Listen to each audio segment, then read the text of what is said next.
Welcome, welcome. We still can't do that. 2 episodes in a row.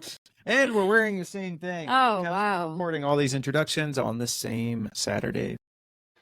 So for this episode 2 of Tell Us More About That, welcome. We have Mr. Michael Leiter. Michael, I found we wanted to have a guest on who could discuss the research and kind of evolution of the research on burnout. A lot of research on our end, and we found Michael Leiter, who recently published a book on the topic, and the conversation was awesome. Yeah. It shifted my perspective of burnout. Yeah, in what way? Well, I don't want to give it away. In my own personal experience with burnout, I've always felt it as sort of like a personal failure. Like I couldn't cut it. I couldn't deal. And his evidence and his research behind it since the 80s shows it as more of a relational issue. So that kind of really helped me shift my perspective of how I view my own experiences with it and things like that. So, and a relational issue being like, it's not all your fault. It's also a shared responsibility with the organization. Mm-hmm. So your employer. It's a fascinating conversation though, because he gets into some of the kind of the red flags of what to look for and how burnout tends to present itself. And as he was talking, both Jen and I's faces were like, uh-oh. Jen probably more so like currently, and we've all, I mean, everyone in some capacity will relate to this because everybody's dealt with it on some level. But yeah, he walks through what it looks like, really what it is, walks through kind of what the research and the evidence supports as to how it happens. And then we talk through some strategies on how to overcome it, whether it's something you can overcome or whether it's something you need to maybe have an internal discussion and debate as to maybe this isn't the right place for you to be. But a really, really insightful conversation. So thank you for joining. We're excited for you to check out Mr. Michael Leiter. Welcome to Tell Us More About That. Thanks for taking some time to join us. I hear it's very good to be here. Yeah, sorry. I hear you're all the way from Canada? Yes, in Nova Scotia, the far east of Canada. Okay. So at the Bay of Fundy out there. Yeah, oh, wow. So, have you always been up there? No, I'm from Maryland originally. Yeah. Okay. Where are you guys? Where are you based? We're in Wilmington, North Carolina. Oh, okay. I went to Duke. That was the closest I had to Wilmington. Nice. Okay. Did you ever venture down? Yeah, I was around and about at various times, but that was a long time ago. Okay. It was a long time ago. All right, but you're familiar, and you're from the East Coast. I'm from Virginia, so right next door. Yeah. Yeah. That's great. So Jen did a little stint in Canada for. Oh, okay. My dad's job was transferred there when I was 7, so we spent about 2 years up in Ontario, Toronto. So it was Toronto. Pretty much America. It's pretty much close enough. Yeah. But we've been wanting to get to Canada since we started. dating. for a while now. Especially Banff. Yeah, it's beautiful country out there. Oh, that is gorgeous. Yeah. All right, so before we dive into all things burnout, which we've got a lot of stuff that we wanted to cover, we ask all of our guests one random question from this elusive deck of cards. So you are going to get, we'll kick it off with whatever Jen just pulled from the top there. All right. So the question is, what did you want to be when you were growing up? Oh, I was going to go off to be a doctor. So that was going to happen. And then then I met the pre-med courses at university, and I decided, psychology looks really good. Seems like a reasonable choice. Yeah, that's like there was a New Yorker cartoon. The man was saying, "I thought I was pre-med, but it turns out I was pre-real estate." That's good. That's good. So what was the draw to medicine as a kid? I just really being interested in people and wanting to interact with people in some way that brought change about and that kind of thing, which, I was able to do with psychology in a different kind of way. So that core theme was really there. It's just the format through which it sort of happened. That's awesome. Yeah, that's Okay, great. good. You're living out your dreams. Yeah. There we go. That's Been perfect. doing that. Well, Yeah. let's dive into the topic. So, burnout, something that I'm sure on some level everybody has dealt with in some way, shape, or form, and I'm sure this is how you've started every interview you've ever had. But can you kind of walk us into how did you get into this very specific topic? How I got into this topic was way back in actually the 1980s that I was working with a mental health institution at that time and was being very aware of some of the tensions that were evident among people working there and people that were deciding to leave that profession, like people who, had doctoral level degrees and doing that kind of work and deciding, no, I'm going to go off and open a restaurant instead. So they clearly had had a big commitment and to doing this kind of work and decided, no, it was just simply the way it was being realized in the place they was working. It just wasn't what they wanted to be doing. And so so that's a really interesting thing, how people come to those decisions. And around that time, I read sort of the first article that my colleague Christina Maslach had written on job burnout. I was in Nova Scotia. She was in UC Berkeley. So we were on different ends of the country. But I called her up and said, this is really important. I want to come out there and work with you for a year on this. And she said, okay, fine.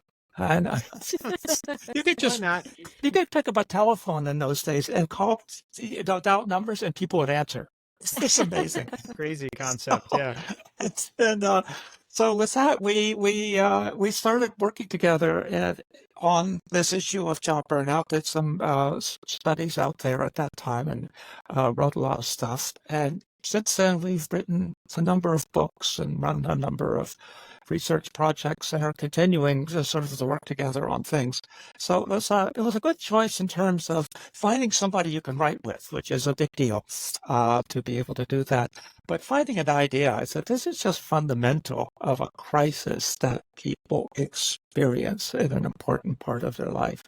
And it's a good thing to try to figure out what is it about, what do you do about it, that kind of thing. Yeah, that's amazing. So was her work focused more on, I guess, like what the traditional definition of burnout would be, which would be for the employee, or was it more focused on what you've been focused on, which is how the organization has the impact? Well, originally, right, it was very much focused on the person. This was a reaction that they had to the kind of work that they were doing and had to do with the intensity and emotional load of it. So it was that kind of thing.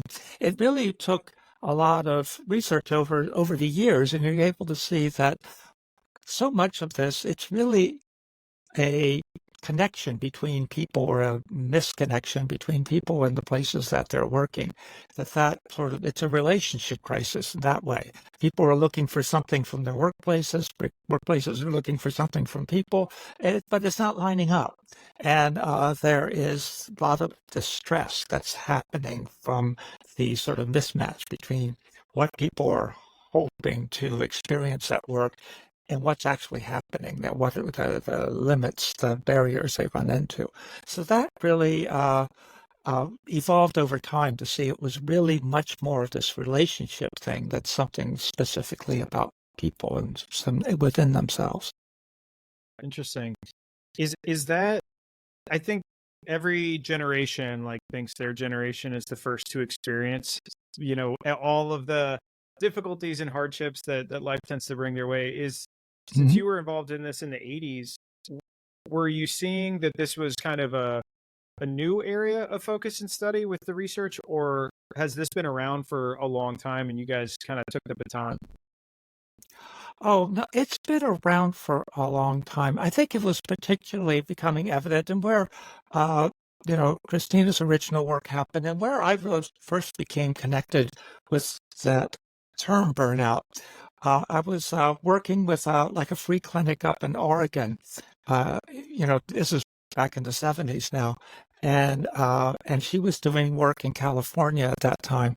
And it was just something people were talking about. They were using the term burnout, and it had to do with people feeling pretty idealistic about they were, going to go out and do good work in the world. They were going to help people through their expertise and their professional dedication, and finding that the actual fundamentals of working, how it was delivered in terms of, just particularly public sector organizations, was just frustrating them. That it was really something that was not giving them what they were trying to find out. So that was term was being used and talked about. And really, so when psychologists sort of picked it up, we were systematizing, well, what is this thing? Trying to define it. What are the characteristics of it? And then eventually, well, where is it coming from? And still working on, well, what exactly do you do about it? What is the, most helpful reaction to this stuff? Yeah, that's interesting. So as you guys went through this, and I'm sure it's an evolving definition, I guess, of what you would define burnout to be, but what would you characterize the kind of classic boilerplate definition for what burnout is? Yeah, it's quite a range. People use the term in a lot of different ways, and it's all sort of legitimate within its context. Like people use the term as something that's getting really sort of frustrated, having a really tiring, depleting, frustrating day. I feel really burned out from this. And that's a fully legitimate way of using the word. And I'm not reckoning with that way of using the word. But when you're doing psychology research, you have to define your terms in a much more crisp kind of fashion. And the measures that, we've developed, the Maslow burnout inventory that we work with, it's, defines it as this three-part syndrome. And part of that is being exhausted. And the exhaustion is the kind of exhaustion where you're already tired before the day begins. Like if you're tired at the end of a workday, it probably just means you worked hard, and that's actually not a big problem. But if you're tired consistently day after day before the day even begins, and you just can't get that means that something's out of whack here. Like you're not getting, like the idea, you go to work, you wear yourself out because you're doing really important things that you really like doing, but then you've got to recover. You've got to have a time, the space, the activities to be able to get your energy back again. And if the work's demanding too much, if the work's going into your personal domain and interfering with your capacity to sleep, to have fun, to get, really positive relationships, then you just get worn out. You just get more and more tired. And that builds on itself. So you get this sort of increasing, creeping fatigue. So that kind of exhaustion is the exhaustion that we're seeing as really defines burnout, as well as really being cynical, disengaged, impersonal, losing, things where you originally really loved doing this kind of work, and you really love working with people and making a connection, or reading these ideas, or coding this machine, or whatever it is that you're doing. And you really used to love that. That was just the most fun, and you're good at it. But then you just start hating it. You're just tired. You're sick of looking at those people, these things, reading these ideas. And it's just this cynical sort of distancing from people, and just really, and then the third part is sort of losing your confidence in yourself, losing your sense of efficacy. People want to experience being good at what they're doing. Like, this is what I do, and I'm good at it, and people know I'm good at it. And you start losing that confidence. You go, I'm just getting more and more stupid the longer I do this job. That is a bad thing. You want to be, I'm getting smarter, getting better all the time. That's what you want, not this idea of us, I just losing it.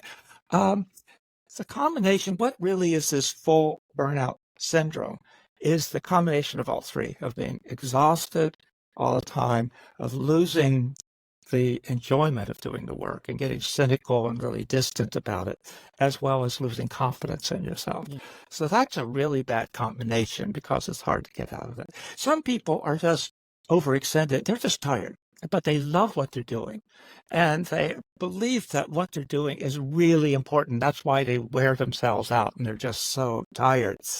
But that's a different kind of state than being exhausted plus cynical plus discouraged and all that. And the first one is much more straightforward to deal with. You got to rearrange your life so you get some rest. That's basically, in terms of demands at work or your own personal whatever. Something happens, has to happen, you get your energy back.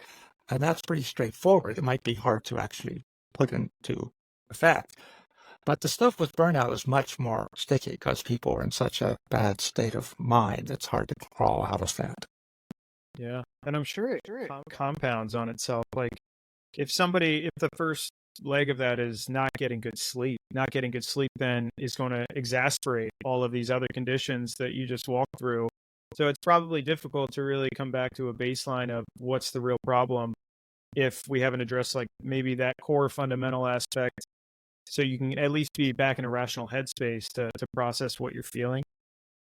Yeah, you're very right with that idea about how it compounds over time, because we've seen that, one of the things that's,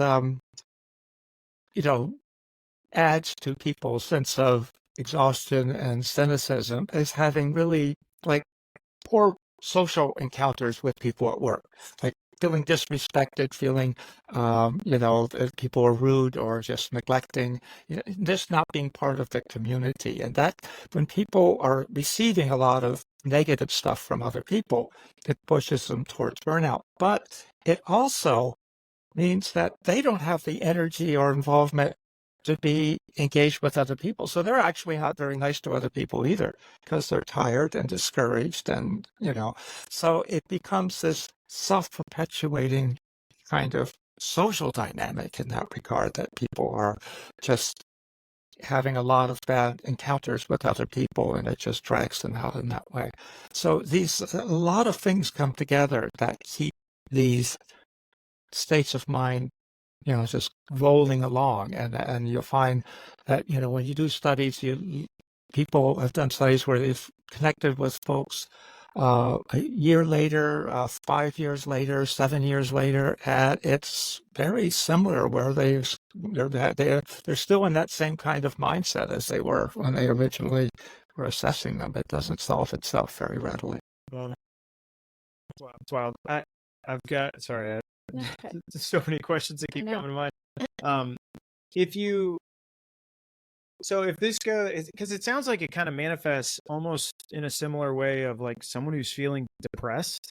So if they can't isolate the cause of it's my job or it's my relationship to my job, and they're internalizing all of their feelings, and then they go seek medical attention or go to a mental health professional.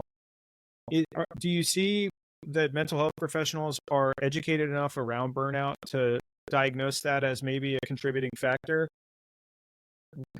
Right. Well, there's a distinction. There's an overlap between burnout and depression. They share some qualities that are core, but depression is clearly that's a mental health issue, and it is with a continuum of diseases, like it is within the world of that. It's within that world, whereas the job burnout is the World Health Organization is labeled it not a disease, but an occupational phenomenon, which means it's this crisis that people have that can aggravate depression. It can lead to physical diseases as well, through the tension and the stress that's involved with it. But in and of itself, it's not really a disease. It's really a problem between people in their workplaces, which calls for a different kind of solution. Like a mental health problem requires, therapy. It requires sometimes medications. It requires some particular work because it's located primarily within the person in that regard. Whereas burnout it's more parallel to something like chronic unemployment, which isn't a disease, but it has a lot of implication for your well-being. and your potential, so that the kinds of work that's needed to deal with burnout is more crafting a much better connection between the people and the places that they're working, finding out what is it that's a mismatch between, what are they looking for that's not happening there? Is that a reasonable aspiration for them to have when they go to work? And if so, how can we make that happen more readily so that people aren't feeling alienated and exhausted and discouraged when they go to work? Makes sense. I have so many thoughts and questions. I love it. It's very new as of the moment you said it is that new. To hear of burnout as an issue within relationships rather than this idea that I don't have the disposition for this, or I'm not blank enough for this position. Yeah. And then on the flip side, it's either, well, I'm doing the best that I can, and there's this like systemic or institutional issue. I can't fight against this institution. So to hear it almost like a Venn diagram, now we're in the middle of this is a relationship issue. It's a disconnection in some way between people is really interesting. And that's very new for me to hear. And I'm processing. But and so much that's where I get a bit irritated with a lot of the advice or workplace health initiatives or whatever, or basically, people should go off and do these things to learn how to basically tolerate bad management. Mm-hmm. So that they're not so distressed by the difficulties that are happening at work. And it's sort of like if you have a relationship problem with somebody in your life, and you say, we've got a problem in our relationship, and they say, well, go off and fix yourselves. Clearly something's wrong with you. There can't possibly be something wrong with me. But that's sort of the dialogue that some people have with their workplaces. They say, oh, well, go do some meditation or something, or why don't you eat better, or get some more exercise, or whatever. And they're saying, I can't be the problem. It must be you. But we're saying, no, it's not just that organizations are the bad guys in this scenario. It's really, as I said, it's relationship problems, the problems existing between the person and the workplace, sometimes with people in the workplace, sometimes processes, sometimes structures, but the problem's in between there. And that's where the solution needs to focus on a better connection. I've heard so many times, well, what do you do for self-care? And well, my response at this point is, well, you can't self-care your way out of, I don't know, too high of expectations or a system that's kind of like crumbling from the top down. You can't self-care your way out of these things. Healthcare has a lot of those, yeah. Yeah. But I've also been in systems where just in terms of hierarchy, the expectations were incredibly high. I had an incredible support system within my colleagues that it was such a positive buffer that it took years for me to realize I'm starting to feel burned out in this job, because you had those positive, those kind of proactive factors that really buffered the weight of trauma bonding with all your peers. Kind of. Yeah. And then I've also been in systems where it's not even negative interactions with coworkers, but everyone seems so burnt out that they're not interacting, period. So it's you pick up the burnout much quicker in that scenario because you don't have that social support. So that's interesting to kind of frame it in all these different ways. Well, it is like when we're looking, working on sort of the social dynamics of work groups, which is one of the initiatives that we have, one of the packages we work with organizations. Like part of the assessment, we're asking questions like, well, in the past month, how often has your supervisor expressed appreciation to you for your work? And then we also ask, how often has one of your colleagues expressed appreciation to you for your work? And we also ask, how often have you expressed appreciation to others for their contribution at work. So we get this idea, we ask about the negative stuff, but we also ask about the positive stuff because, some places are really negative, but then there are others that the problem is it's just nothing going on.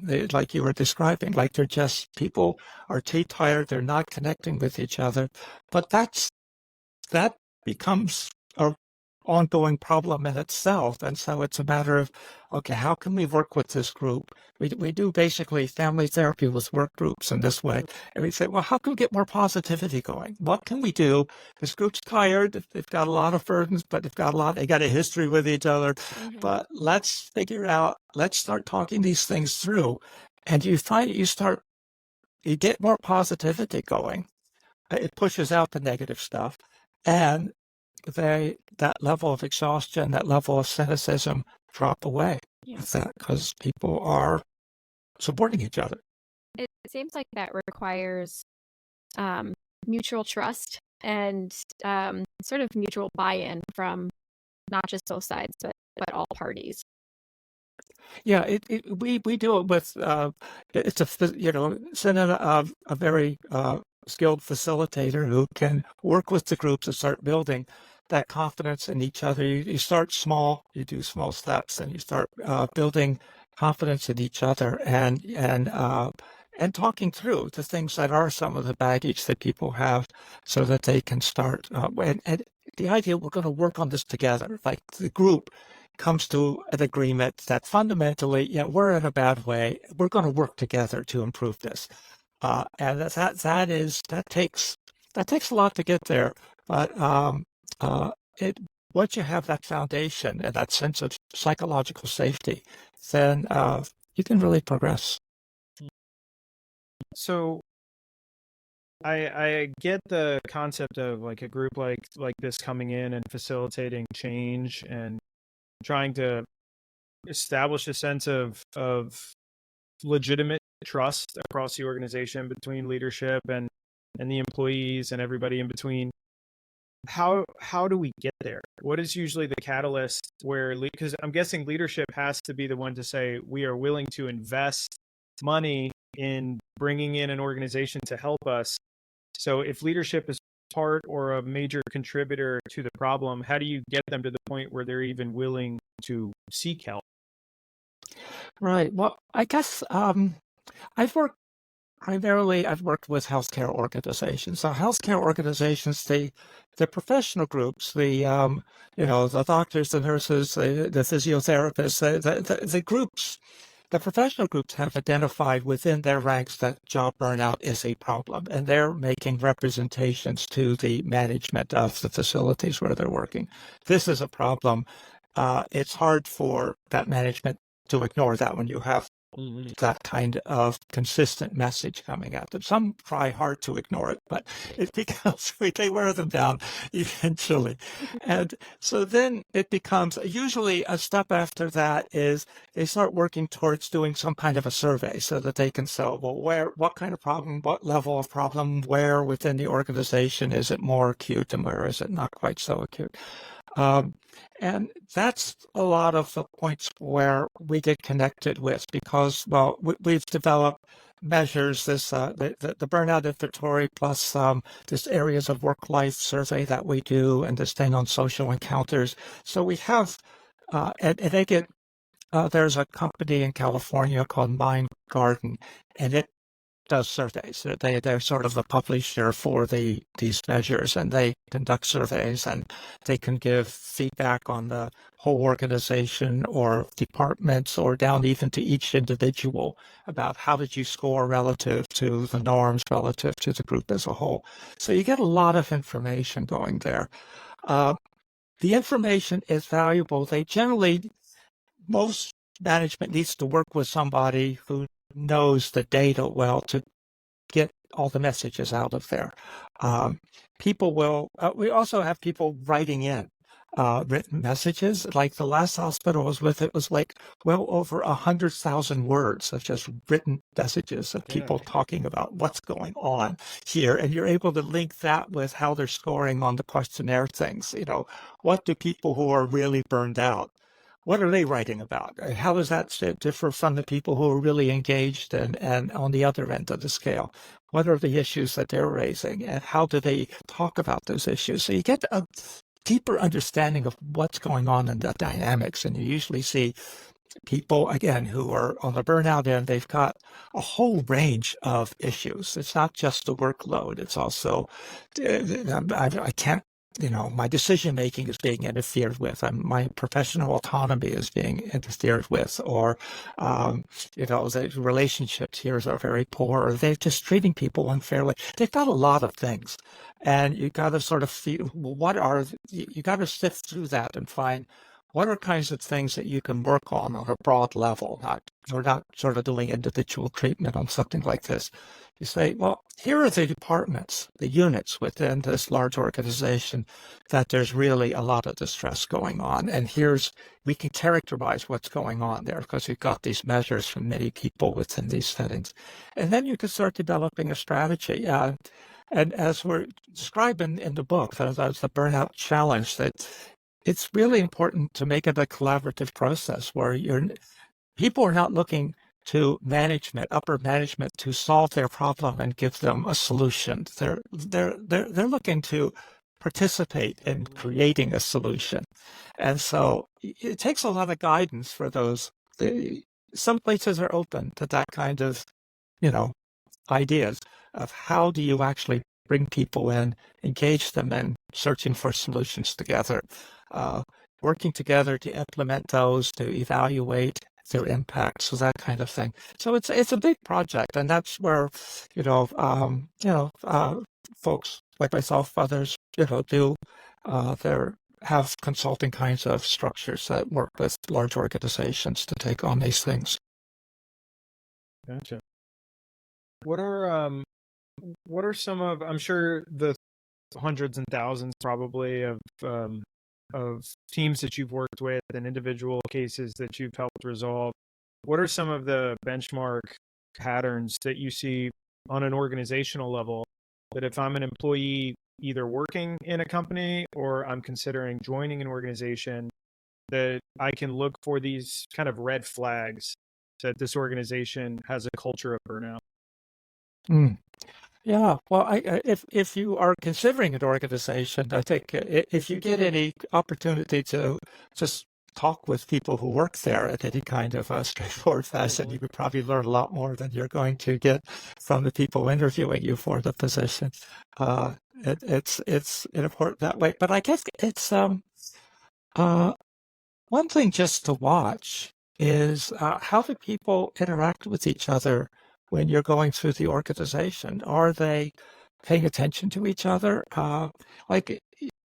It's very important. Like if you're going into, there's so many things like this, particularly in public sector, where the interviews are sort of a group process. It's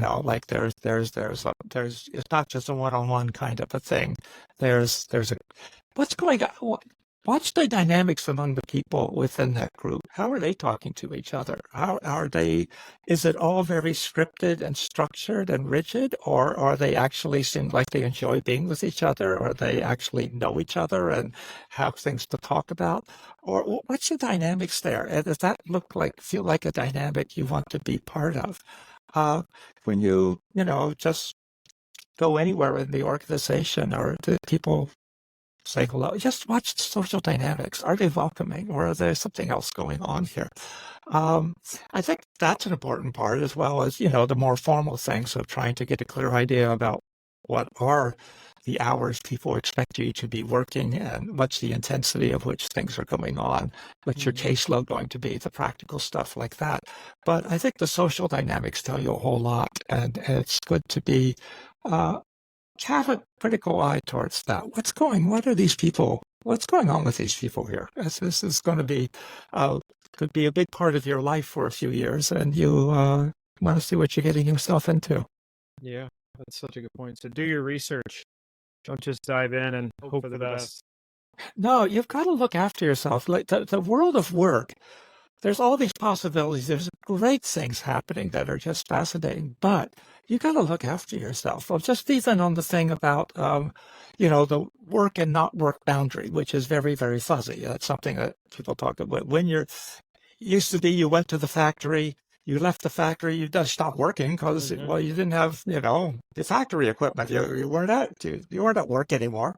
And now work just is totally portable. It's on these gizmos that we can carry around readily and even put in your pocket. And the work can follow you, and you've got cell phones that can find you. Anyway, we on purpose, we actively allow these things to come in and interfere with every moment of our life. But you've got to manage that. You've got to figure out, you've got to be part of defining the boundary, because work can be voracious. It can gobble you up. It can just, and the fact is, there isn't a clear line of work and not work. Like if you're developing a podcast series, you're thinking about it a lot. You're not just thinking about it saying, oh, now I'm on my podcast work schedule, so I'll think about it for an hour and then I'll stop thinking about it entirely. No, you're always thinking. It's on your mind. If I'm writing an article, writing a book, it's on my mind all the time. There is a part where there's work and then there's just not work at all. It's fuzzier, much fuzzier. And when you're at work, you can be thinking about things in your personal. So the boundaries aren't that crisp, but you've got to find a way. Where is the balance so that you can get the rest and the distance and the perspective that you need in order to, stay productive, stay creative, keep the energy that you really need to be making an impact in this stuff. Yeah. That's good. I feel like and Jen, you can obviously speak to this better, but with what you went through between your last job at a private practice and now working in a school, like both jobs seem to be incredibly taxing and stressful, but this job, even though it is very stressful, it does have more clearly defined boundaries.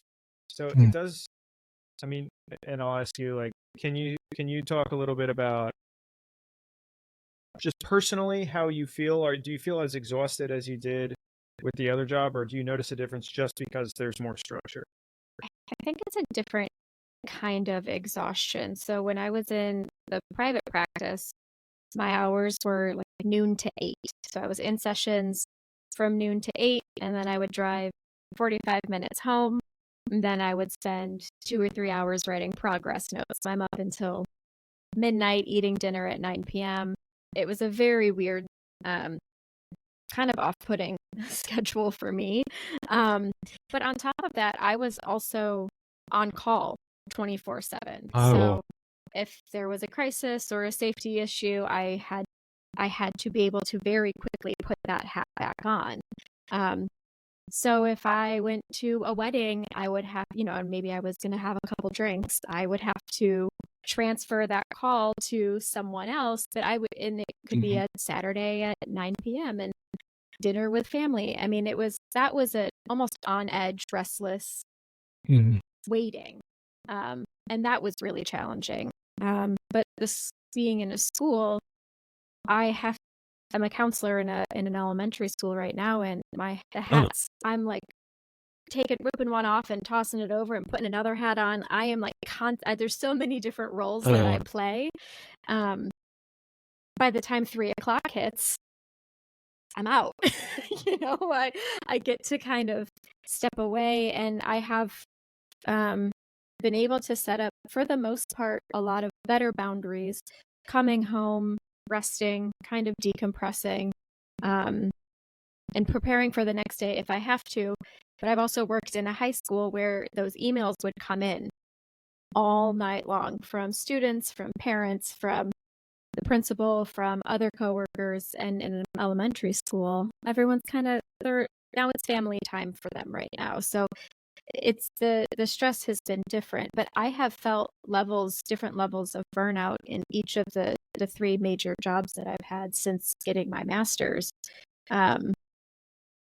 And so my follow-up question for you was going to be, how, knowing that I either am still struggling with feeling burnt out, I mean, I know I know that I am struggling with burnout. But how can people almost prepare themselves if I'm going to switch jobs, or if I'm going to, it's a school year, so say I have the summer off, how can I take time to intentionally and purposely prepare myself again to help buffer that disconnection, or finding yourself back in a new or the same system, and trying to be proactive about it rather than reactive.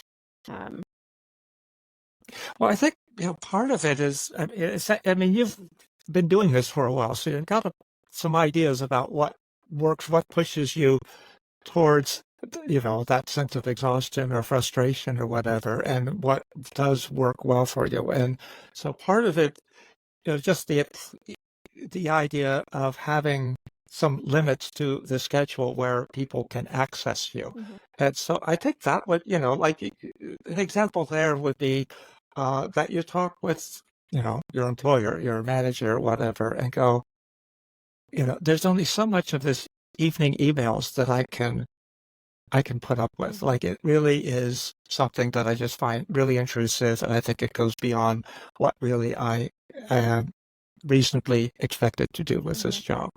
So let's work together on what we can do to contain that, and say, this is something, let's just find a solution to that. Maybe your email that's available to people in the school, parents or with the kids in the school, that particular email at a certain time, it sends up a message saying, thank you for your message. I will attend to this tomorrow morning when I'm at work.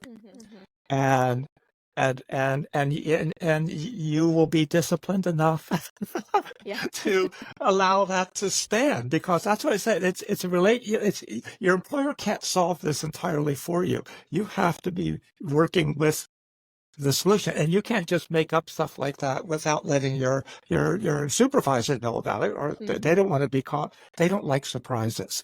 That's one thing I learned about managers. They like surprises, particularly from the people that report to them. And so that's where, you have the conversation, say, and so that's one thing. Maybe it's a small thing, but it sounds like it's a thing that goes to one of the keys that can eat up your energy. It interferes with your recovery time, and recovery time and processes are really important in this kind of thing. Again, the idea is not to hold back on your energy. The idea, use your energy, get into it as much as you can, because that's how you enjoy working, is when you're really putting yourself into it. But you've got to have your recovery from that. You can't be on all the time.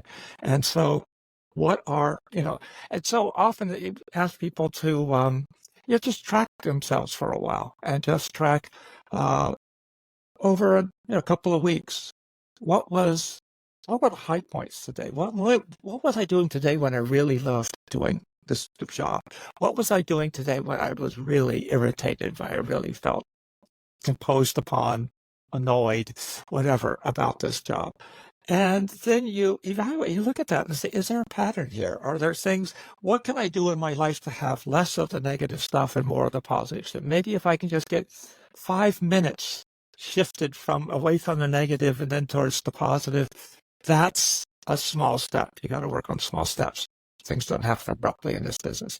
And so you find an incremental things there, and you've worked it out with, your manager, so that it's not coming as a surprise. You could talk about it with colleagues who do similar jobs where you are, so that we're working. They probably have same kind of issues, and you're working on it together and can learn from each other. So that's the kind of thing I say when we're doing workshops on this. We go, okay, here are some scenarios. How would you approach this if you were advising the individual, like you? The individual employee has to take the initiative here. But okay, how would you describe what needs to happen here if the manager is the one who's going to take the initiative on it? Or third, what would you do? What would a work group dynamic happen? The whole work group is taking this on as a problem that they want to solve. What would that look like? What kind of resources would they need? What kind of scenario could you imagine And the fourth one is what kind of policy changes could happen, for the whole organization that would be relevant to this problem. So we'd go in and say, okay, which direction makes the most sense to you? What seems to fit this problem that you're aware of in your organization? Is it individual initiative, manager initiative, work group, policy? And then then the group, sort of like, breakout groups on that, and they'll be working on what that would look like, filling in the blanks and coming up with some kind of a plan. Then you've got something you can, when you get back to work, you can actually start seeing how to put that into being. Yeah, that's good.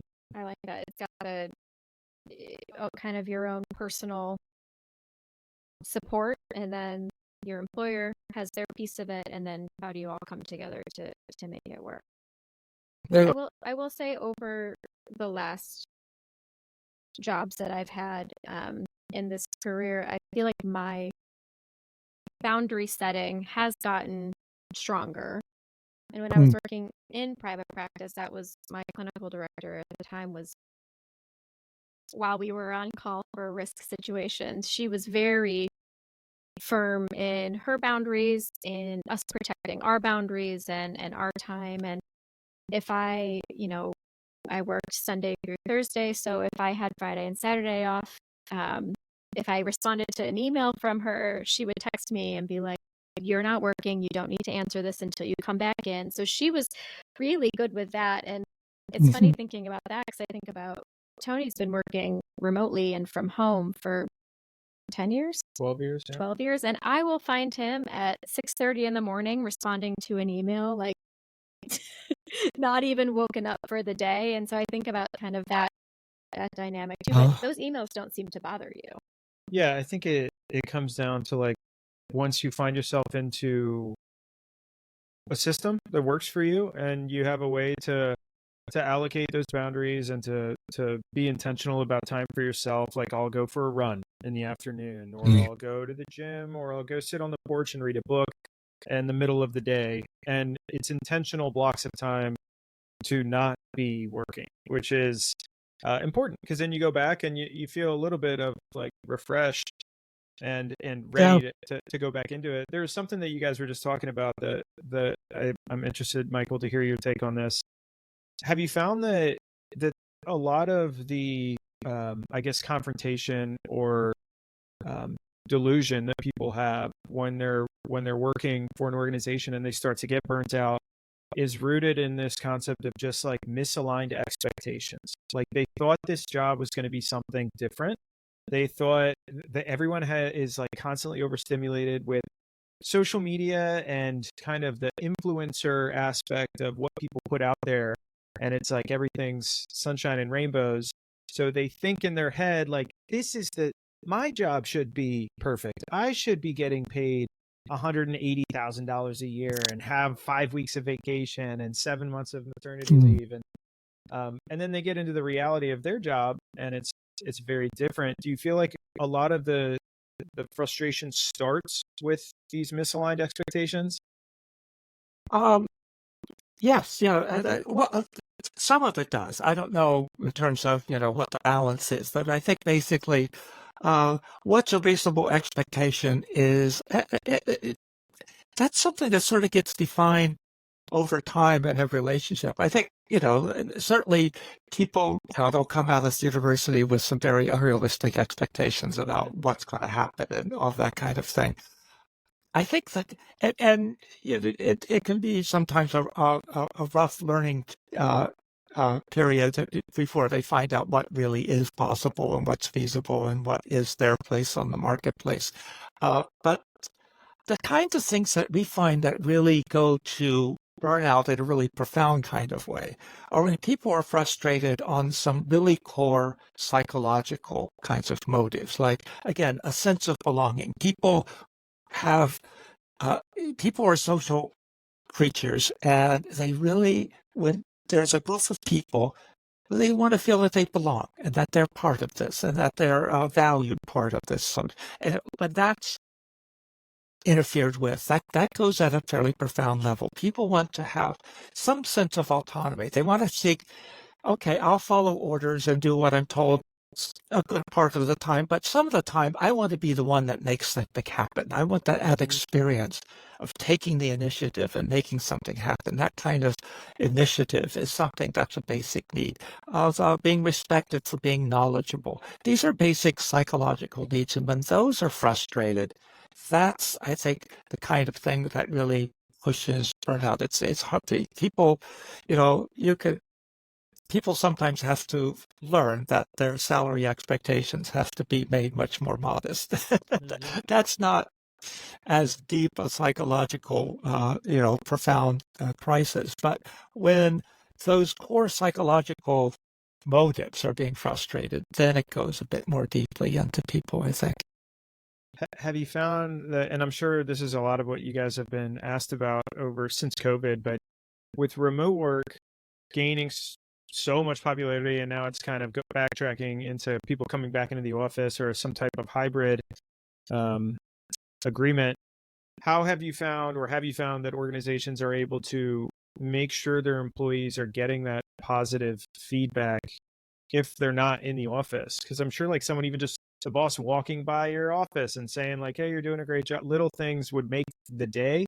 And people aren't getting that now with working from home. So how have you found that companies can effectively still kind of check that box? Well, it is a challenge that goes on. I think it's something that there's not one universal answer for that. I think some places are doing it well, some places are missing it. I think as things have gone back to a more hybrid relationship for a big part of the workforce, that makes it a bit easier when people have some of the time at work around people, and it's not entirely done remote. But it's entirely remote. The individual has to carry a whole lot on that, and I think that over time, managers have become better at finding how much time do you actually want to tie people up online during, like Zoom meetings got a little bit much for a lot of the workforce. And that wasn't much. That level of interaction, if you didn't have that, if things were just back to, one-on-one telephone calls, like making it through the pandemic would have been a much more difficult kind of thing, both in terms of basic psychological well-being as well as just getting the work done. So having group video calls, having that kind of thing, it gets a lot closer to a true, social dynamic. It's not the same, but it's pretty close. And so I think that that's something that's become sort of a implicit kind of management skill that's been developed in the last few years is people who are, responsive leaders in that way have figured out, okay, this is what kinds of things, what kinds of words and gestures and actions I can do from here that really has an impact for people.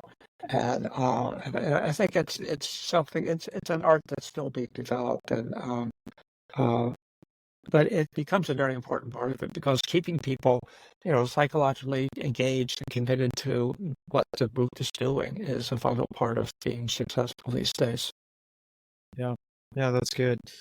So then, I guess to kind of wrap it out, if I am an individual working in an organization right now, and I'm feeling these things, I'm feeling kind of dejected from my job, I'm feeling exhausted all of the time, I'm feeling like I no longer want to associate or engage with the people that I'm actually working with, that identity crisis almost also that you had mentioned.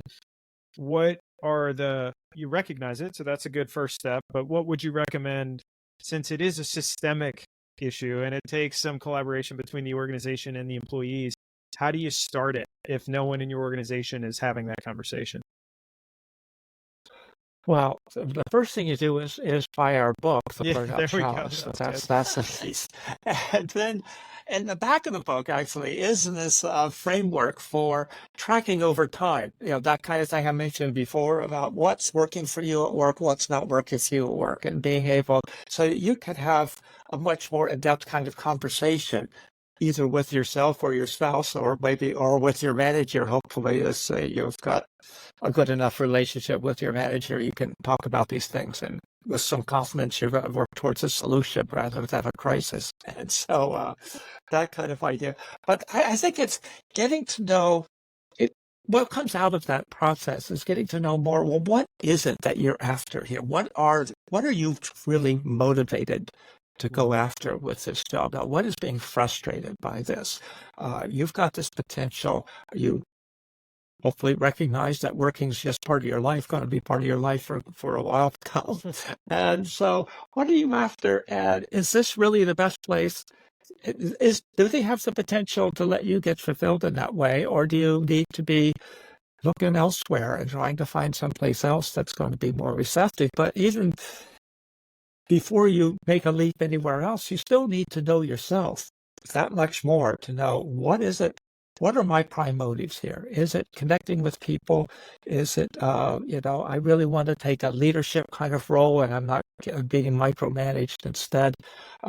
What's that prime crisis, conflict, mismatch that you're experiencing at this workplace so that you know what it is you want to actually change in the next one and to take that on with a lot of vigilance because it's not. Yeah. You've got to look after yourself and the world of work these days. Yeah, that's great. We talked about how this is like the relational kind of aspect of looking at what burnout is. It's not just you; it's kind of a you in the organization. I know I said I was going to wrap it out, but I do have one more question. Has your research or have you guys found connections with your psychology background between what people experience burnout and how that manifests in a job, but also people in like relationships with significant others? Because it sounds like there's a lot of parallels with what you're saying. Like, Oh yeah, this quality of being, exhausted, getting really cynical, losing a joy in something, get discouraged. That could happen in parenting. That could happen in, playing softball. You can, it's just sort of different parts of their life. But I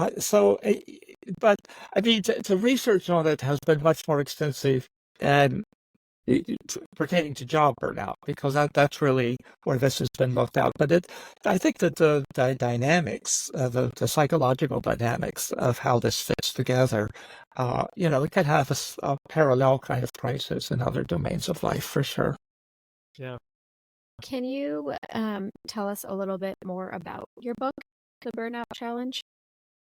Well, the Burnout Challenge is Christina Maslach and I. We wrote this. It's basically it's one of those. It was our COVID lockdown project. We wrote it, but we were on different ends of the country during that particular time, and we want to just hold together what was the state of our lives. We knew that job burnout was an issue during those years. That's a whole other topic, right, for another day. But we wanted to just pull together the kinds of lessons we have learned from the consulting work and the research work that we had done. So it defines what is the syndrome. It talks about the key areas of work life where people do have some mismatches with that really drive burnout, and then talk about some approaches for organizations to improve that match between people and how things are being run. The Burnout Challenge. Awesome. Well, we'll put a link to the book in our show notes and also to your for your contact information so people can get in touch with you and your organization. But this has been very informative and super helpful and almost encouraging, because I feel like it can, and I'm not dealing with this currently, but I think everyone has dealt with it in some way, shape, or form, and knowing that you're not alone and so many people experience this and there's a way out. And it sounds like your book and kind of the principles you all have outlined at least provide somewhat of a roadmap to get started on that. So that's great. It's okay. I've really enjoyed the conversation. This has been a great meeting. Okay. Us too. Thanks so much, Michael. Thanks for joining us on another episode of Tell Us More About That. Don't forget to subscribe on whatever platform it is that you're listening to us on, and also leave us a rating and review. If you have any topics you would like us to consider, if you have any feedback or commentary, only if it's positive, please visit www.tellusmoreaboutthat.com. Thanks again for joining in, and we will see you next time. See ya.